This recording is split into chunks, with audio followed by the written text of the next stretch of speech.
What's up, everybody? It's your boy Proftrof, and we are back again with another geography now video. As I promised last time, we're doing Moldova.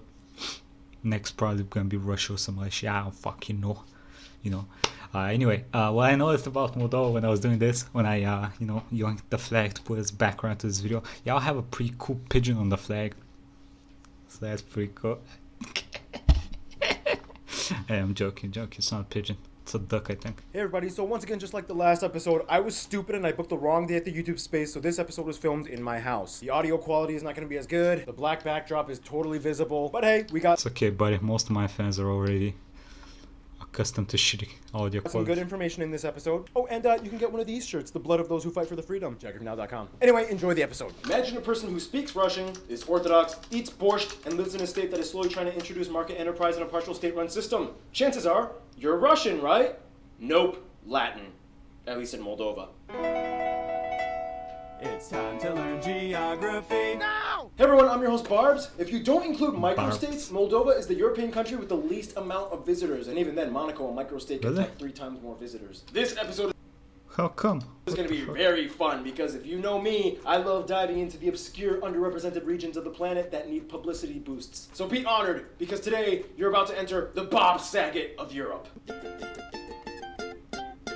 Most people in the world probably won't be able to tell you where Moldova is on the map. If you can, congratulations, you're probably Moldovan. First of all, the country is landlocked, located in Eastern Europe, bordered by Romania to the west and Ukraine to the north, east, and south. Yes, Ukraine even took this 1-mile-wide corridor on the lower Dniester National Park, cutting off the closest access they could have had to the Black Sea. The country is divided into 32 districts, with the capital and largest city, Chisinau, located in the south center of the Oh, I country. didn't know that. In addition, they have 3 Chisinau. municipality cities, Chisinau itself being one, along with Balti and Bender, as well as 2 strange autonomous territorial units, Gagauzia and Okay, before we continue, I just want to say this.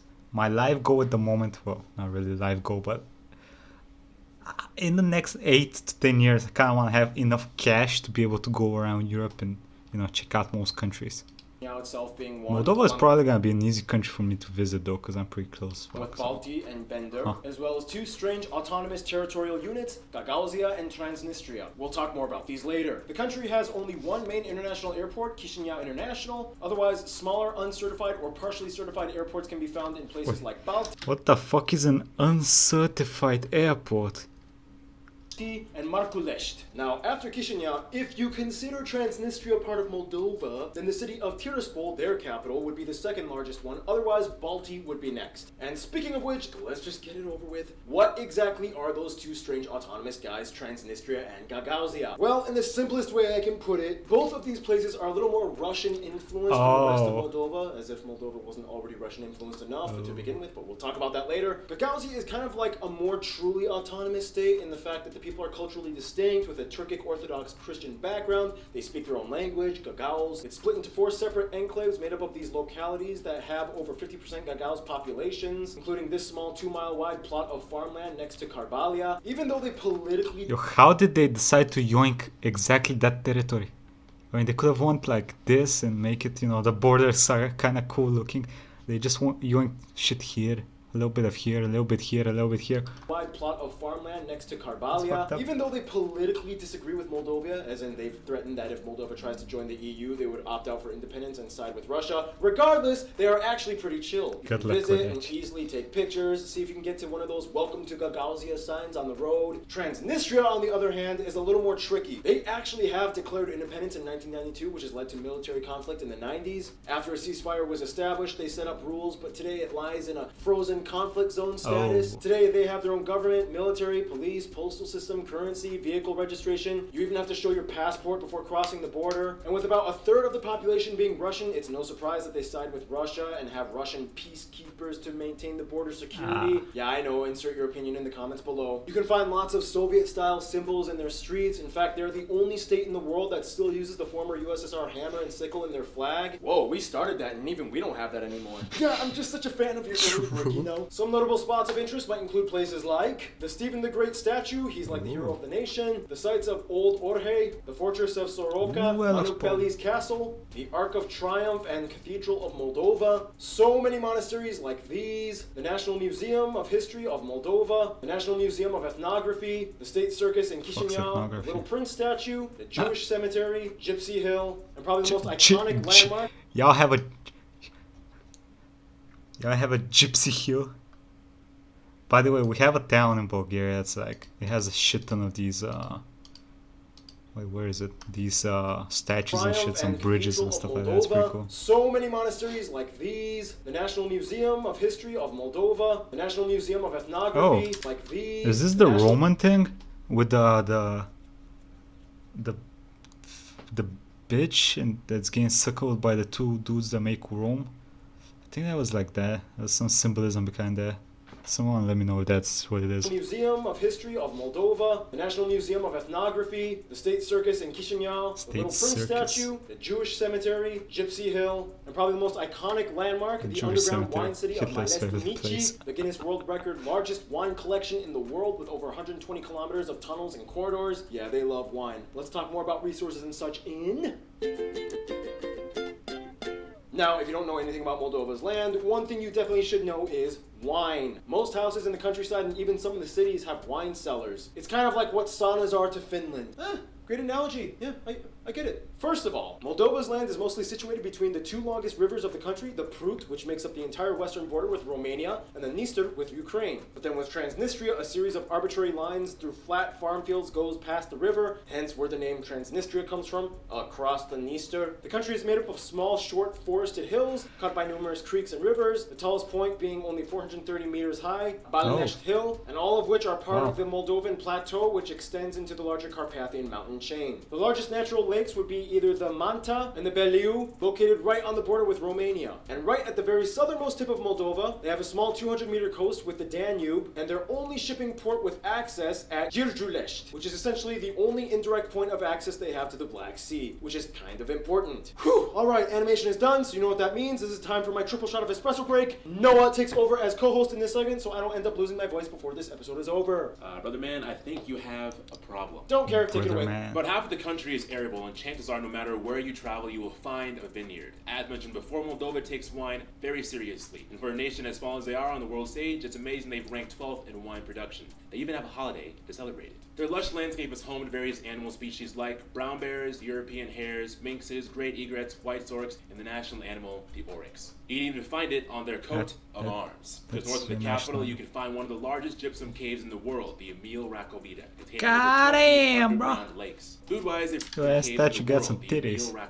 containing over 20 underground lakes. Food-wise, they pretty much follow the same format as Romania. You have things like mamaliga, sarmale, and placinte. You'll notice everything kind of has a Slavic twist to it. Lots of sour cream added to soups. Borscht, a sour-tasting soup, is popular, as well as pickled vegetables. Economy-wise, things really changed up after independence from the Soviet Union. Trade policy changed, and for a while they had a huge inflation rate after switching currencies. Today, pretty much they every are country like that. as the poorest country in Europe in terms of GDP per capita, and to address this, they had to switch up a few things. One thing they did was they greatly loosened the foreign investment barriers to pretty much anything, as long as it didn't go against the interests of national security and order. Also, purchasing agriculture and forested lands are forbidden. Even so, not much change in this partially because, well, it kind of went like this. Alright, independence! Ready to take on the world! Sweet, so what are you going to do now? You're going to open up a market economy?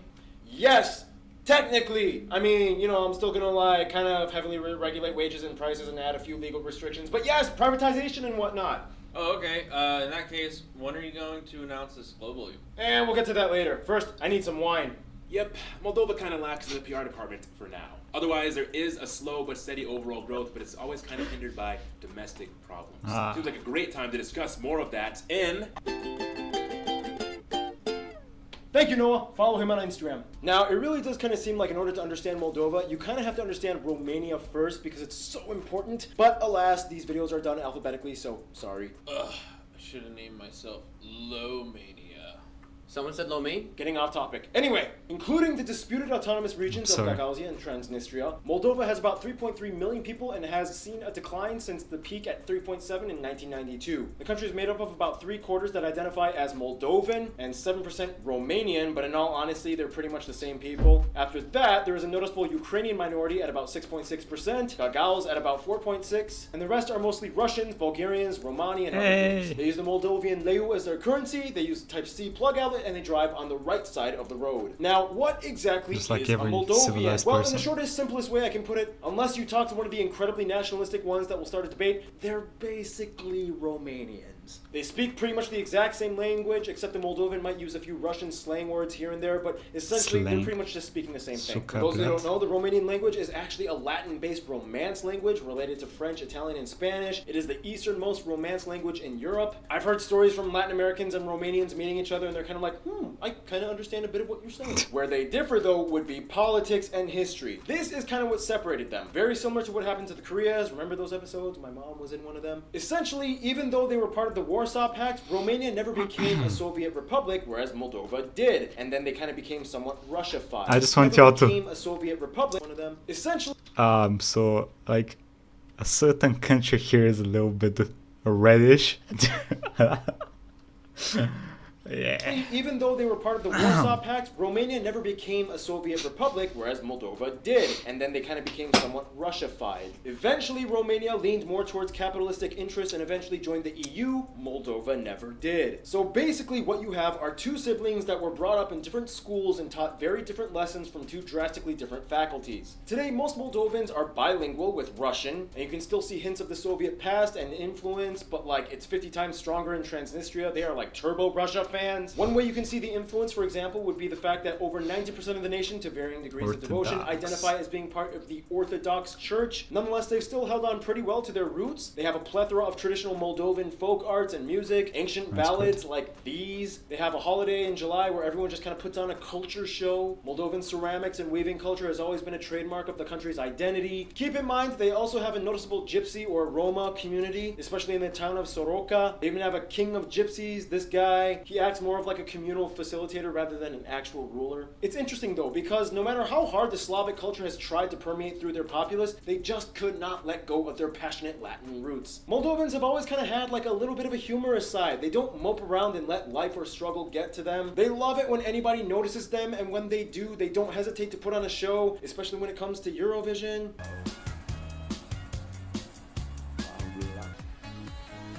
Wait, that dude's not Moldovan, is They he? celebrate Harvest Festival. Is he? Y'all have a fucking national hero and I didn't know about that? Wow. Wow. They celebrate harvest festivals, a car-free day, a huge music festival in Car-free March. day? Anyway, we could go on and on, but we gotta discuss the history. In the quickest way I can put it, the Tripilia culture, the Drakians, the Romans, Bulgars, Hungarians, and other tribes invade. The Mongols came by, Turks come in, Stefan the Great, the hero of the nation, wins 44 battles. They end up becoming an Ottoman vassal. What? Yo, you cannot just skip a dude with 44 battles. That is not something you just skip over. And Stefan the Great, the hero God, yeah, he looks a little bit like a beast. God damn. of the nation, wins 44 battles. They end up becoming an Ottoman vassal state. Russia comes in and annexed what they called Bessarabia. After World War I, Romania came in. They unified. After World War II, the Soviet Union came back in. They become a Soviet republic. Moldova becomes very Russianized until 1991 independence. The Dniester War with Transnistria. Scandals, protests. They can't figure out who they want as a president for like 3 years. And here we are today. Now, I asked some of you guys, the Moldovan geography peeps, to give me a list of some of the most famous Moldovan people in your opinion. And here's Okay. some that you mentioned. Ozone, the guy who made that Numa Numa song, the Epic Sax guy, Ion and I Goya, never knew Maria this. Bisu, Oi, Eugen chill, Doga, chill, Alexander- YouTube, chill the fuck out, okay? He's actually Moldovan. God damn, you have a fucking national hero over there. Numa Numa song, the Epic This Sax dude's a beast. Sergei Stefanov. Well, if I saw the name, I probably would have guessed he's from somewhere guy, over here. Ion and Doina, Maria Bisu, Eugen Doga, Alexandru Plamadayala, Maria Sebotari, Gregor Veru, Nikolai Skislov, Alexander Frumkin, Anton Rubinstein, Samuel Zemurai, and Horst Kohler. They said he kind of counts. Alright, cool people and even cooler ties to the rest of the world, which brings us to...